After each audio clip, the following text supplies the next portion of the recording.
Olá, meus amigos, tudo tranquilo? Estou aqui para mais uma videoaula de revisão de filosofia hoje. E hoje nós vamos trabalhar sobre um camarada muito bacana, um camarada que é considerado o pai da filosofia, é considerado o pai da filosofia moderna, e todo grande governante ele só conseguiu fazer um bom governo seguindo essas ideias que foram propagadas por ele durante os séculos XV e o século XVI. Então, o Príncipe de Nicolau Maquiavel surge como um livro de cabeceira para todos os grandes governantes.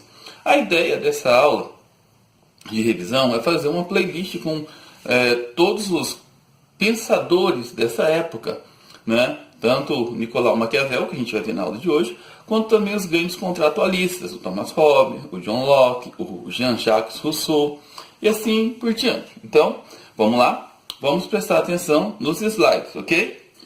Ok, vamos lá então. Filosofia política moderna, meu nome é Ebert. Ok. O objetivo da aula de hoje: entender a visão de Nicolau Maquiavel em relação à política como fruto das ações humanas, desligando-a de qualquer visão ou moral religiosa. É isso que a gente vai ver hoje, que é as ideias de Nicolau Maquiavel. Entender e refletir sobre a visão contratualista de Thomas Hobbes, John Locke, Jean-Jacques Rousseau, onde cada um, à sua maneira, elaboraram visões que contribuíram para o entendimento sobre o poder estatal e os direitos naturais dos homens. Então, a segunda parte desses objetivos vai ser nos próximos vídeos, tá bom? Hoje nós vamos nos dedicar a esse camarada aqui, o Maquiavel. Florentino Nicolau Maquiavel, nascido em Florença, na Itália, em 1469. Foi um filósofo, historiador, poeta, diplomata, músico, nascido em Florença, durante o período do Renascimento. É reconhecido como fundador do pensamento e da ciência política moderna, pelo fato de ter escrito sobre o Estado e o governo como realmente são, e não como eles deveriam ser. Maquiavel foi um dos homens mais importantes da Itália durante o período do Renascimento. E ele visitou vários governos, foi diplomata, e esse conhecimento que ele tinha com as várias formas de governo deu a ele autoridade para poder escrever O Príncipe, que nada mais é que um manual de como fazer política. Vamos entender o realismo político de Maquiavel.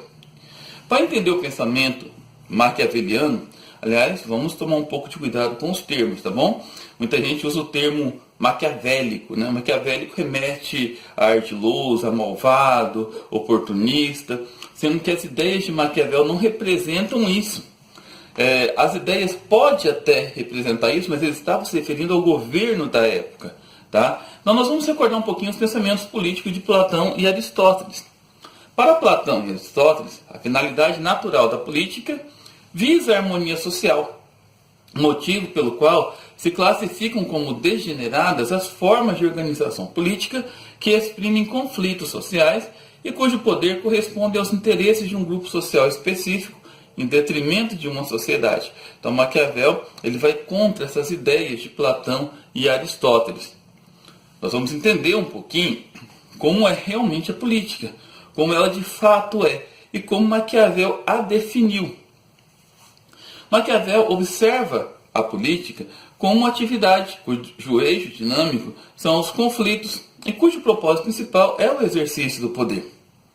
Em oposição também aos filósofos medievais, afasta os princípios teológicos, os preceitos morais cristãos de análise das questões sociopolíticas, refletindo a política em sua dimensão essencialmente humana e dissociando o poder estatal da moralidade dominante no conjunto das relações sociais.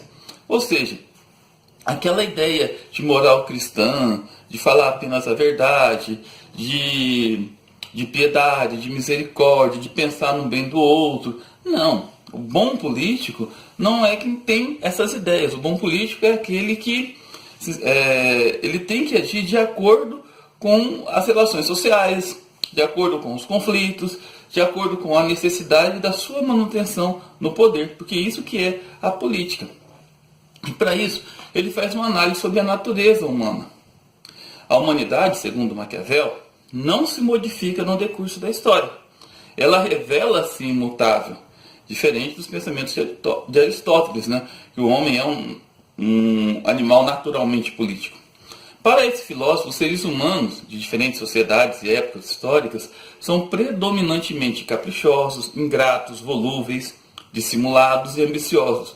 Ou seja, o homem se caracteriza por ser vil e interesseiro.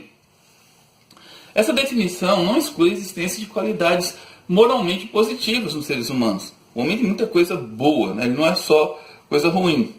Ou seja, o homem não é totalmente mau. Ele só não é de confiança. Ele só age de acordo com os seus próprios interesses.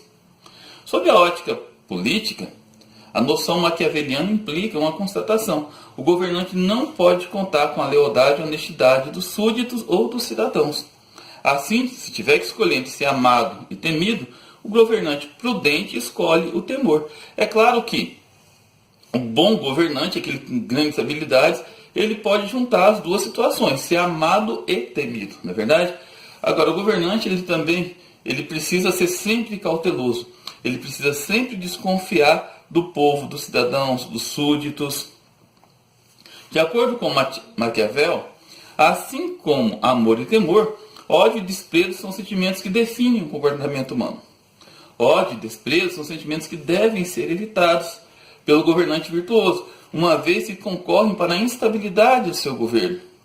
Tanto o ódio quanto o desprezo são fontes de subordinação, dado que os cidadãos são propensos a questionar a autoridade de um governante, pelo qual sentem ódio ou desprezo. É importante que o governante prudente seja temido e amado, ou pelo menos só temido. Se por acaso o governante ele for odiado, ele for desprezado pelo povo, mesmo que sendo temido, os súditos, os cidadãos, eles vão considerar o governante fraco e despreparado, e estarão sempre prontos para retirá-lo do poder. Bom, vamos pensar um pouquinho sobre a questão da ética, sobre a questão da conduta do governante e como agir mediante os conflitos sociais. Virtuoso é o governante que, lidando adequadamente com as exigências e as circunstâncias, escolhe as ações pertinentes à estabilidade do seu poder. A virtude consiste, assim, na habilidade e competência para enfrentar as mais diferentes situações, o que inclui, evidentemente, as adversidades, por intermédio de condutas que respondam pertinentemente às necessidades circunstanciais. Bom, vamos entender um pouquinho sobre isso. O bom governante ele não pode ser rígido, inflexível, não. O bom governante ele tem que ser astucioso, ele tem que se moldar de acordo com as circunstâncias, ele tem que agir de acordo com as diferentes situações para inibir que os conflitos aconteçam. Bom, como nós vimos, todas as condutas que contribuem para a estabilidade do poder são virtuosas e, portanto, justifica-se a aplicação da crueldade como instrumento de autoridade política. Vamos perceber nos dias de hoje que muitos governantes utilizam, na verdade, certa crueldade. Está tendo uma manifestação pacífica de alunos sobre uma situação que aconteceu no governo. O que o governo faz? Manda a polícia ir lá com cacetete, com escudos, com bala de borracha. Pô, mas é cruel, é só um adolescente e tal. Mas a ideia é evitar que esse conflito se expanda. Um outro contexto é o cumprimento de uma promessa. O bom governante é aquele que não cumpre a sua promessa. Como assim não cumpre a sua promessa? Pô, mas isso aí é estranho, não é? Isso é um embuste político? Não, não é isso, não é um embuste político. Mas muitas vezes se aquela promessa interferir negativamente no seu poder, ele não deve cumprir aquela promessa, porque a ideia é se permanecer no poder, a ideia é estabilizar a sociedade.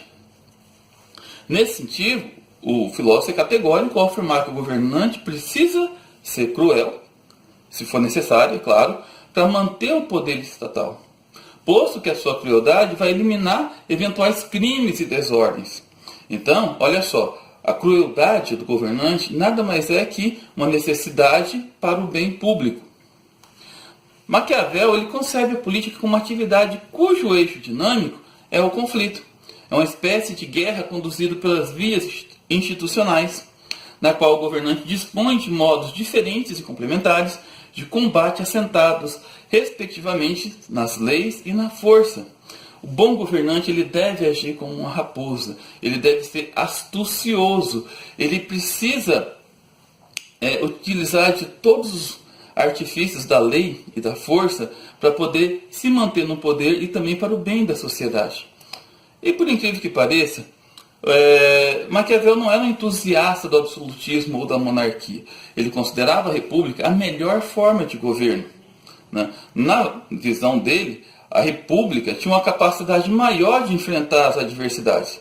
Por que tinha uma capacidade maior? Porque não dependia apenas das habilidades de uma única pessoa, mas sim de um conjunto de instituições, né, que é representada pelo corpo cívico, é representada pela sociedade, é representada por grupos de pessoas, cada uma com capacidades específicas para lidar com essas situações adversas. Como no caso, o nosso estilo de governo de hoje, que é baseado nos poderes legislativo, executivo, judiciário. É isso aí, pessoal. Nós terminamos por aqui, né? A próxima aula será a filosofia política de Hobbes, né? Espero que vocês tenham curtido a nossa aula de hoje. Espero que vocês tenham entendido um pouquinho sobre as ideias de Maquiavel. E qualquer dúvida, por favor, deixe nos comentários aqui embaixo, tá bom? Foi uma breve aula de revisão. Agora que você conhece um pouco mais sobre o pensamento desse filósofo, desse pensador, né, você consegue entender um pouco mais sobre as questões políticas da nossa sociedade moderna. Fiquem com Deus e até a próxima.